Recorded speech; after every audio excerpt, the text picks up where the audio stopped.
Bem, vamos então retomar o diálogo no momento em que haverá uma grande reflexão a respeito da associação do não ser ao discurso. Porque, como estávamos dizendo agora há pouco,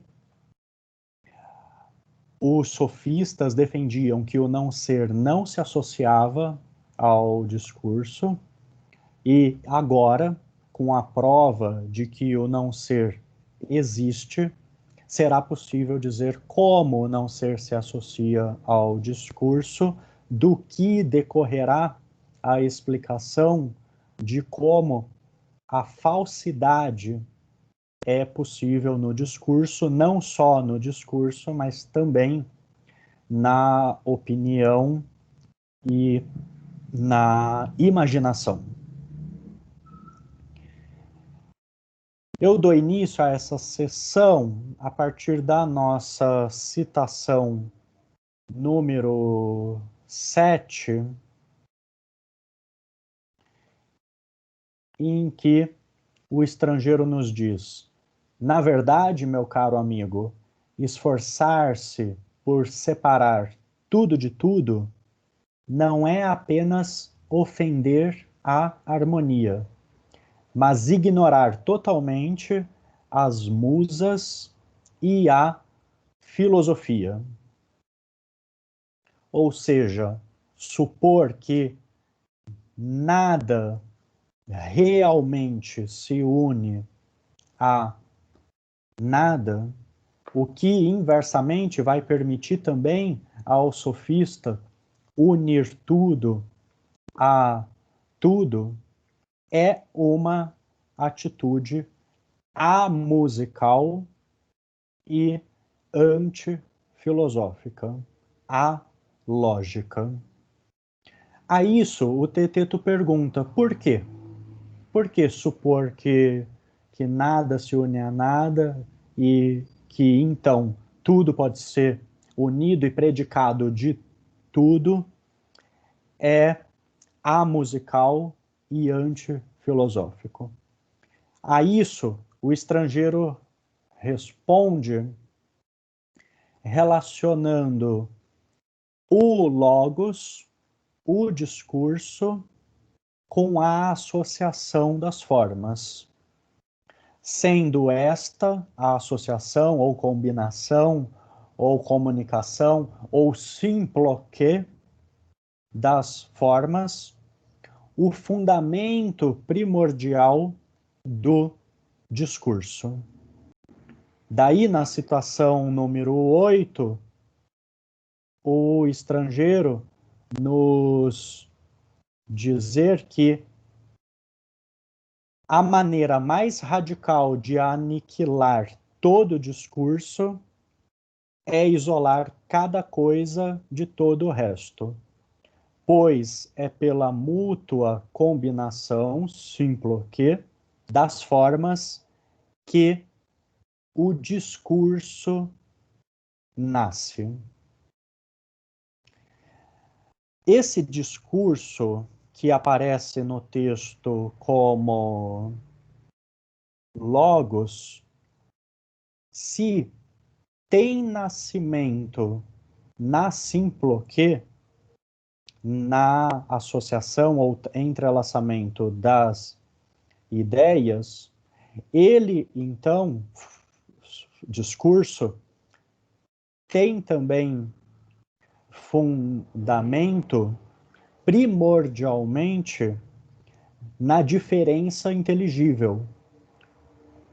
Porque lembremos-nos de que é o gênero do outro a principal condição para a simploque, para o entrelaçamento entre as formas. Sem diferença, não há entrelaçamento.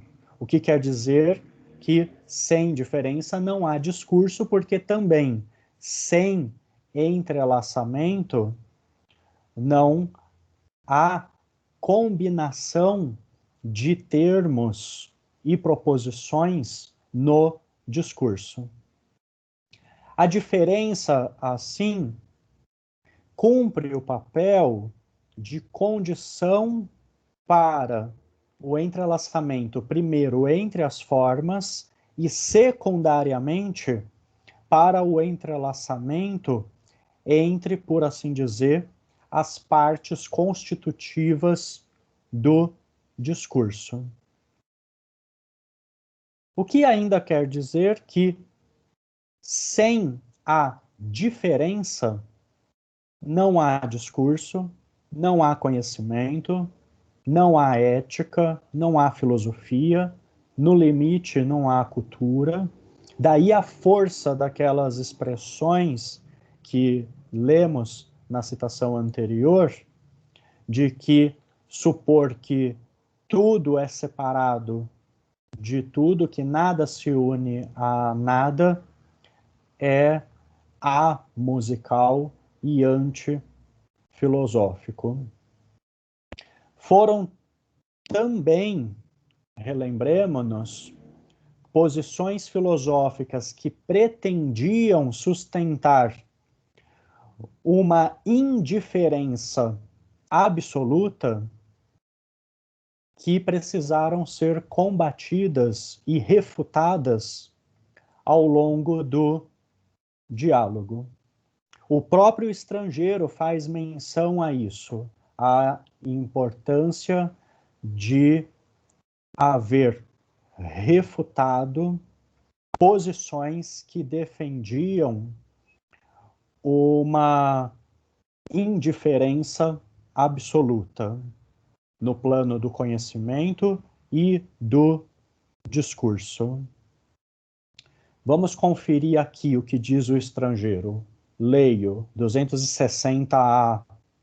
Vês, pois, como era oportuno, como o fizemos há pouco, lutar contra essas pessoas e constrangê-las a aceitar a associação mútua.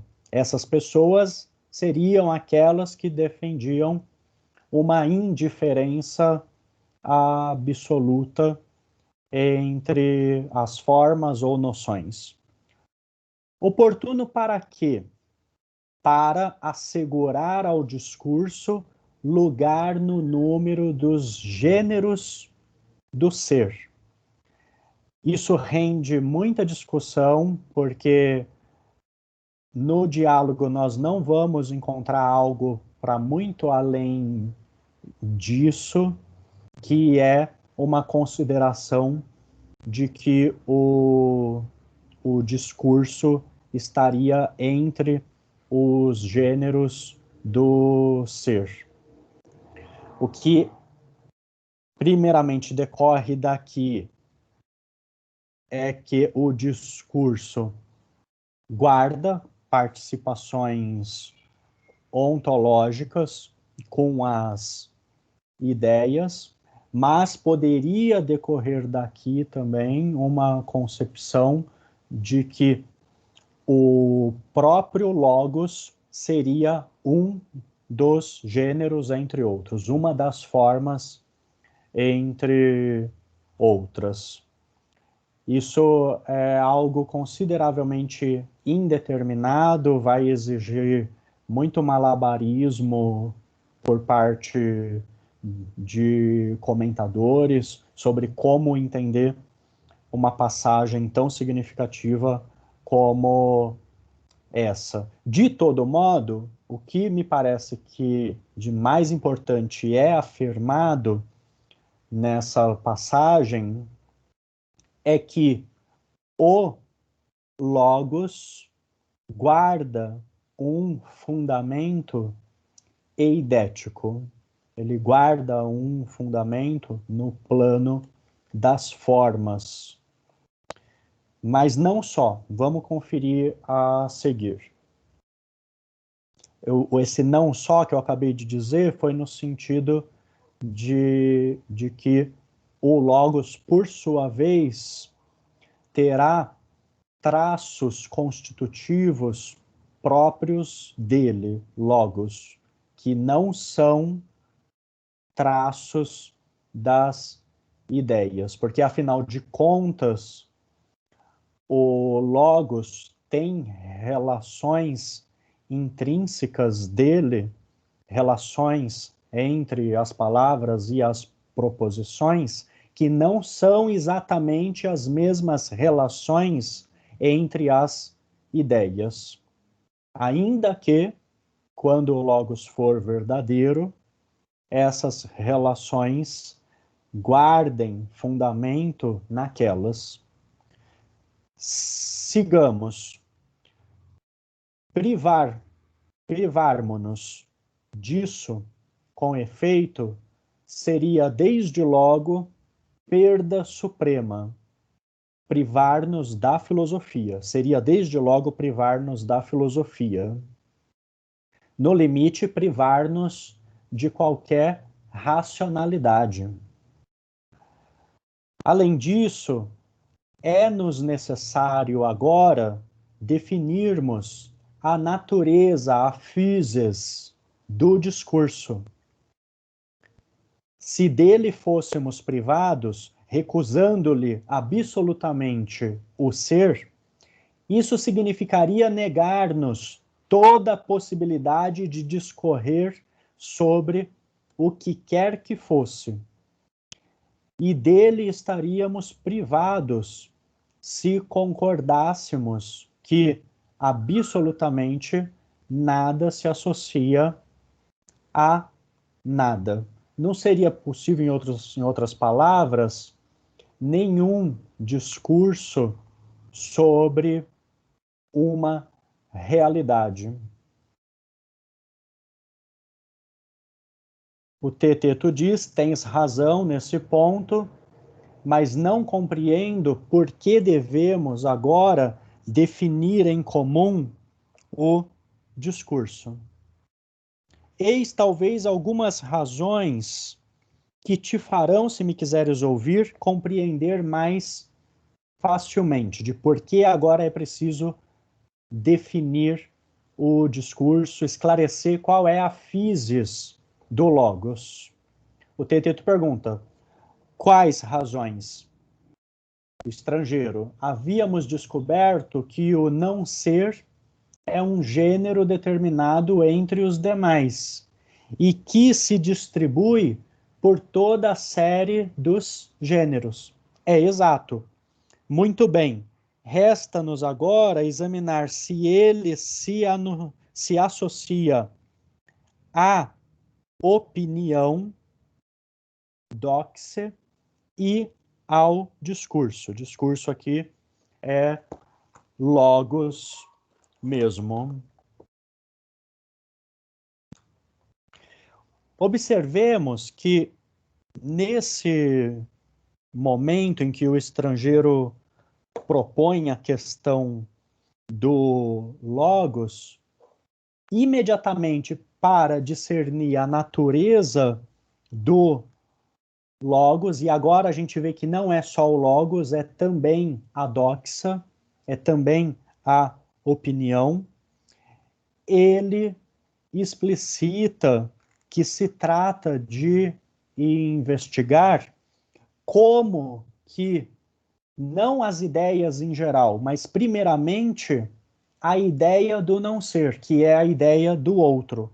Como que o outro, o não ser, se mistura, se associa com a opinião e o discurso. Porque foi dito antes, como lemos, que o discurso se associa ao ser. E se ele não se associar ao ser, não há racionalidade possível. Mas para além da associação do logos com o ser, porque se só houvesse associação do logos com o ser, ou todo logos seria verdadeiro, é preciso também discernir como que o logos se associa com o não ser.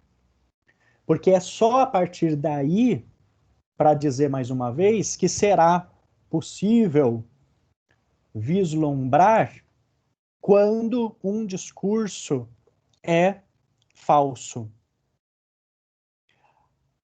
Afinal de contas, se não houver qualquer comunicação entre discurso e não ser, o falso não existirá. É só se houver participação, relação entre o discurso, a opinião e a imaginação com o não ser, que será possível explicar por que a imaginação, a opinião e o discurso podem produzir falsidades, a rigor, simulacros.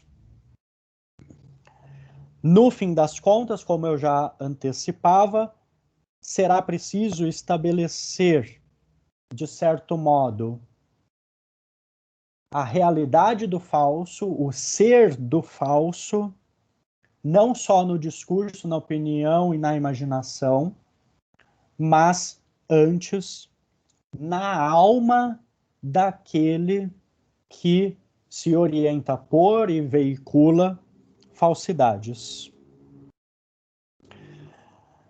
O sentido da argumentação do estrangeiro dessa maneira pode ser, em síntese, apresentada do seguinte modo: se o não ser é, e se o discurso participa do não ser, será possível, então, pensar e dizer o que não é.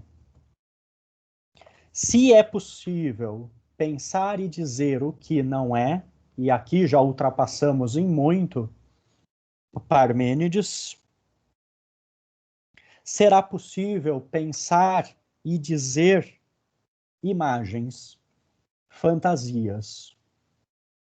E no limite, dizer e pensar por imagens é um dado constitutivo da condição humana. E será em função disso, da possibilidade de se pensar e dizer imagens, que será possível dizer o falso como algo determinado.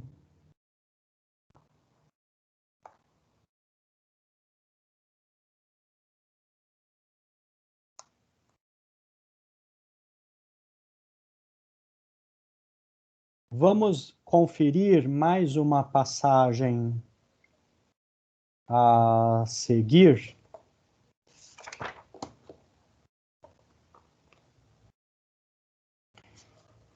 Em que o estrangeiro explicita essa relação com todas as letras entre não ser e falsidade, sem, todavia, identificar não ser e falsidade. O Teeteto pergunta por quê? Por que resta examinar se o não ser se associa à opinião e ao discurso? E o estrangeiro responde: se ele, o não ser, não se associa, segue-se necessariamente que tudo é verdadeiro. Mas, uma vez que a ele se associa, então a opinião falsa e o discurso falso serão possíveis.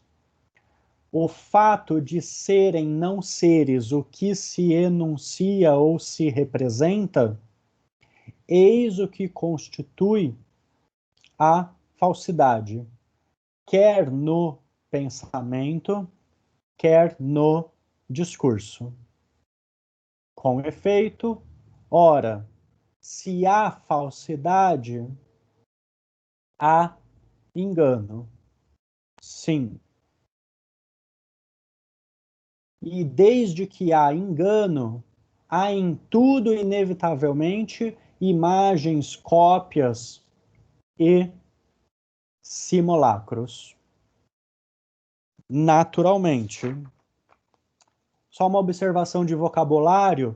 Imagens aqui é eidolon, cópias eikonon e simulacros é nada mais, nada menos do que a palavra fantasias. Fantasias.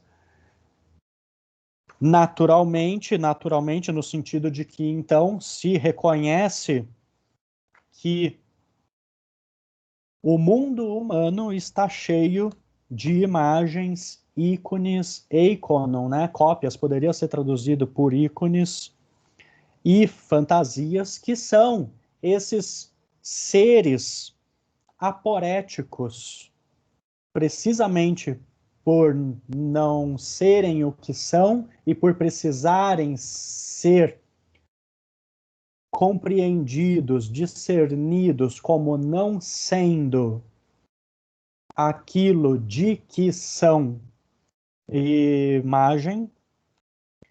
Em função disso, são seres aporéticos que manifestam todo o desafio para a reflexão filosófica.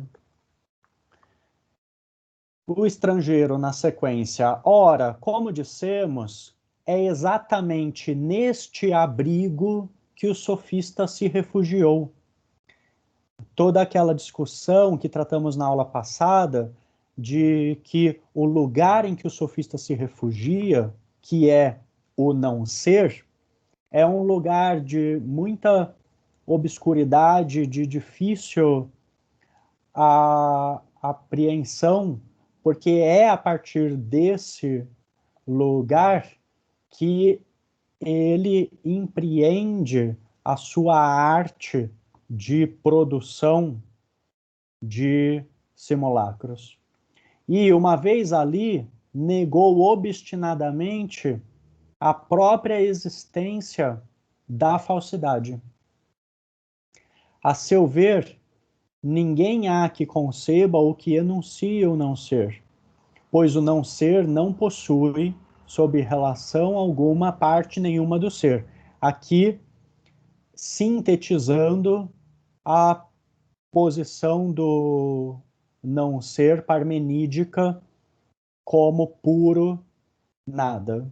Foi exatamente essa sua atitude, a atitude dele, sofista. Agora, entretanto, uma longa fala do estrangeiro, mas que indica todo o ganho discursivo para a discussão. Agora, o não ser se revelou participar do ser, e aquele argumento já não lhe servirá mais de arma, já não servirá mais de arma para o sofista. Objetaria ele, talvez, que algumas formas participam do não ser e outras não, e que precisamente o discurso e a opinião estão no número daquelas que não possuem essa participação no não ser. Assim, a arte que produz imagens e simulacros e na qual pretendíamos alojá-lo, ele, sofista, negaria absolutamente com toda a sua força o ser, uma vez que a opinião e o discurso não possuem comunidade com o não ser.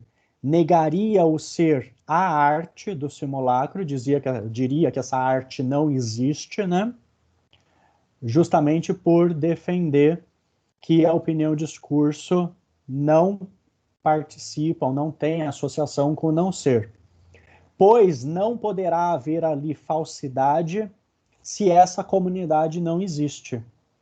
Eis, pois, por que razões nos é necessário examinar cuidadosamente o que podem ser o discurso, a opinião e a imaginação. e, uma vez assim esclarecidos, descobrir a comunidade que eles possuem com o não ser. Aqui, para ordenar o que virá a seguir. Quando ele diz, eis por que razões nos é necessário examinar cuidadosamente, ele vai apresentar o programa que será cumprido doravante. Será, então, necessário examinar em primeiro lugar, o que podem ser o discurso, a opinião e a imaginação. E, uma vez assim esclarecidos, 2, em segundo lugar, descobrir a comunidade que eles possuem com o não ser. E, a partir desta descoberta, 3, demonstrar a existência da falsidade e 4, demonstrada a existência da falsidade, em quarto lugar, nela aprisionar o sofista, se contra ele couber esta acusação, ou dela o absolvendo, procurá-lo em qualquer outro gênero. Aqui na sequência, o Teeteto aprofunda essa metáfora da captura, da caça contra o sofista, e eu já leio a partir daqui. Na verdade, apenas chegamos ao fim do problema que ele nos opôs, negando o não ser, e eis que ele nos propõe outro, o do falso. Nota, é importante essa distinção, não é exatamente o mesmo problema, embora um decorra do outro. O problema da existência do não ser não é exatamente a mesma coisa que a existência do falso, para insistir mais uma vez nisso. Então ele nos propõe outro problema, o do falso, cuja existência no discurso e na opinião nos é necessário agora demonstrar.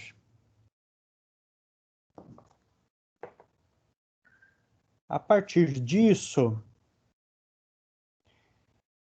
eu faço uma observação um pouco mais abrangente disso tudo que lemos, mais uma vez chamando a atenção para o que apareceu no texto a respeito da associação que o discurso tem tanto com o ser, como também com o não ser.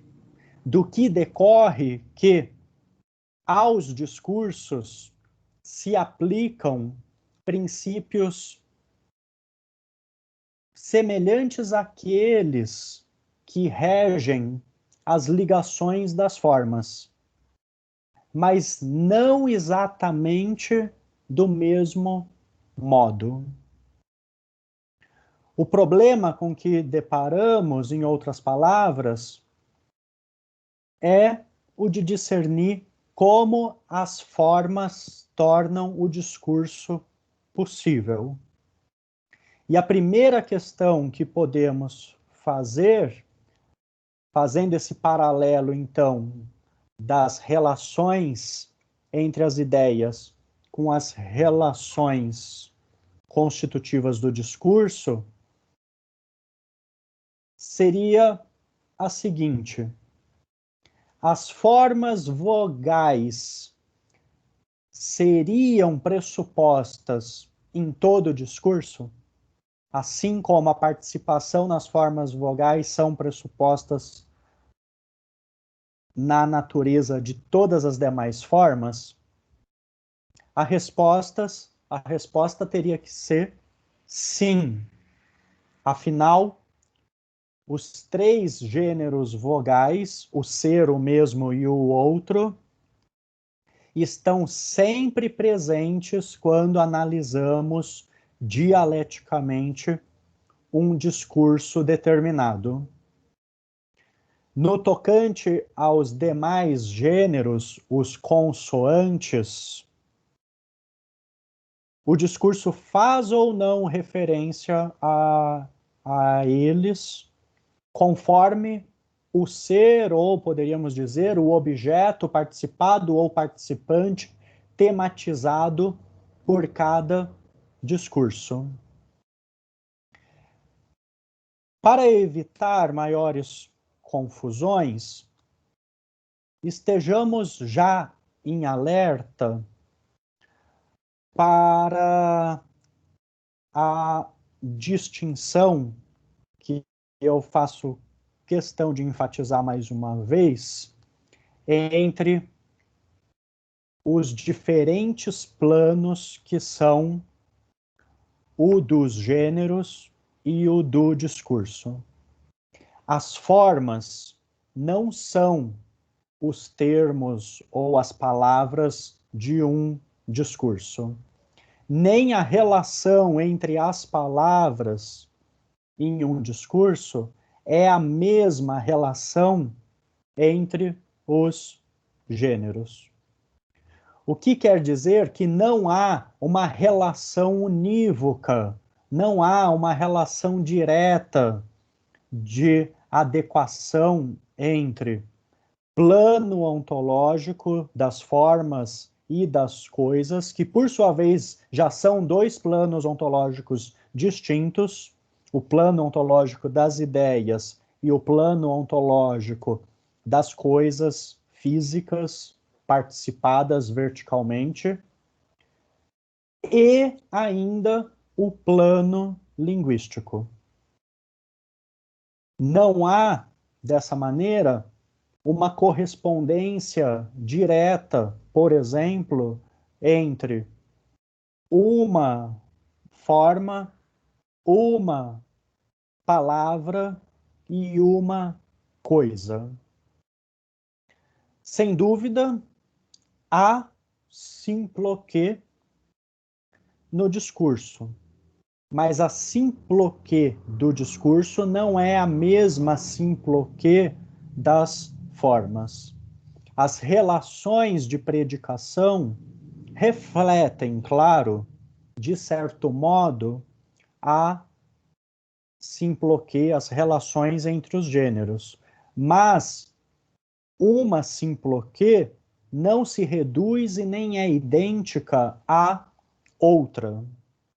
Eles são, certamente, planos interdependentes, mas a relação entre esses planos não é uma relação direta e unívoca.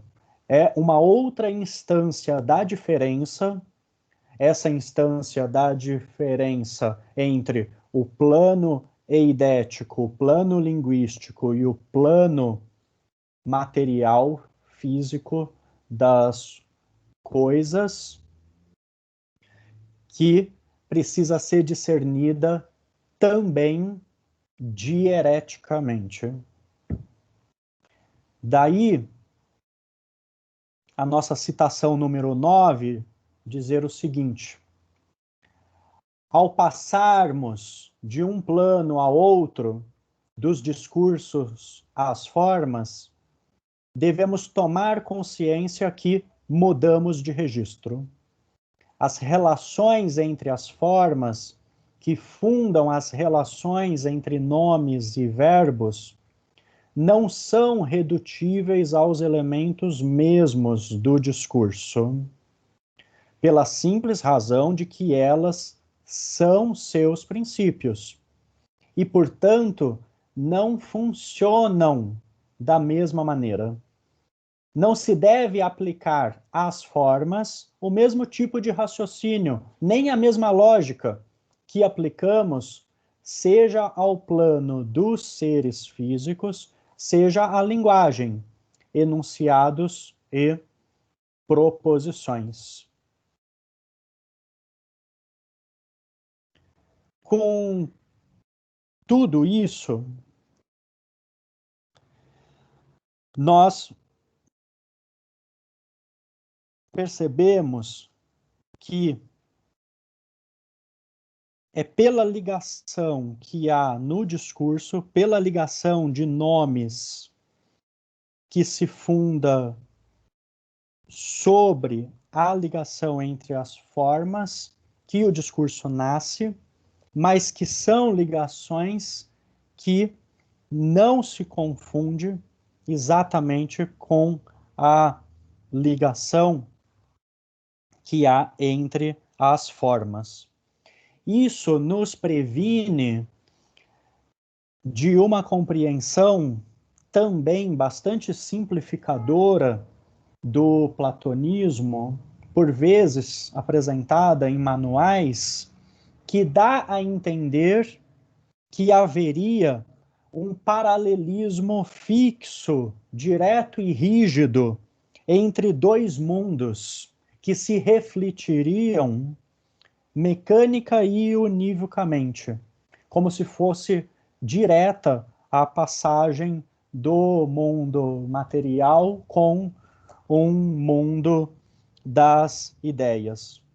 O que o diálogo sofista nos descortina é que o caminho entre um mundo e outro, é que o percurso para sair da caverna é um percurso complexo e com muitas mediações que precisa ser descoberto à medida que é percorrido e que não é possível saber a priori quais desvios precisarão ser feitos, quais retardos precisarão ser realizados, que cruzamentos precisaremos enfrentar. Daí a necessidade de, na análise de cada logos, na análise de cada discurso, se discernir dialeticamente a que esse discurso se refere, como ele se refere, que relações ele estabelece, que relações ele não estabelece, e se as relações predicativas têm algum fundamento inteligível com as relações eidéticas.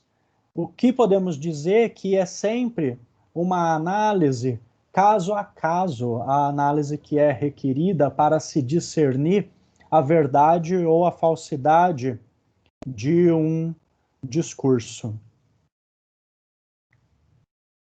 A passagem de um plano a outro plano é sempre dialética, discernindo redes de relações em cada dimensão, ainda que uma dimensão se fundamente na outra superior, mas sendo, de todo modo, diversas, nunca havendo uma coincidência absoluta entre as relações das distintas dimensões.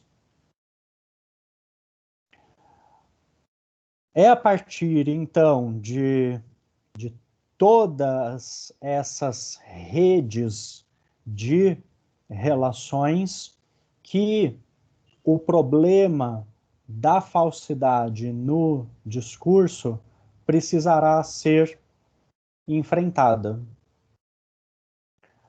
Platão, ele passará a desenvolver a seguir uma teoria do discurso, que é também uma teoria da significação, que pode bem ser lida complementarmente com a teoria da significação desenvolvida em outro diálogo, que é o Crátilo, mas com muitas peculiaridades aqui do sofista, principalmente no tocante à definição do que aparece no texto como o primeiro discurso, o primeiro e menor discurso de todos, que é o que, a partir de Aristóteles, podemos chamar de logos apofânticos, O logos apofânticos pode ser traduzido, em geral é traduzido como discurso declarativo, como discurso assertório, é a proposição, como entendemos em geral a proposição, sem fazer a distinção lógica aqui, que não cabe, entre proposição e enunciado. É o menor discurso de todos, porque é a primeira unidade com significação predicativa. É o discurso que diz algo de algo. É o discurso que une um nome a um verbo conforme será definido. É a primeira e menor predicação de todas.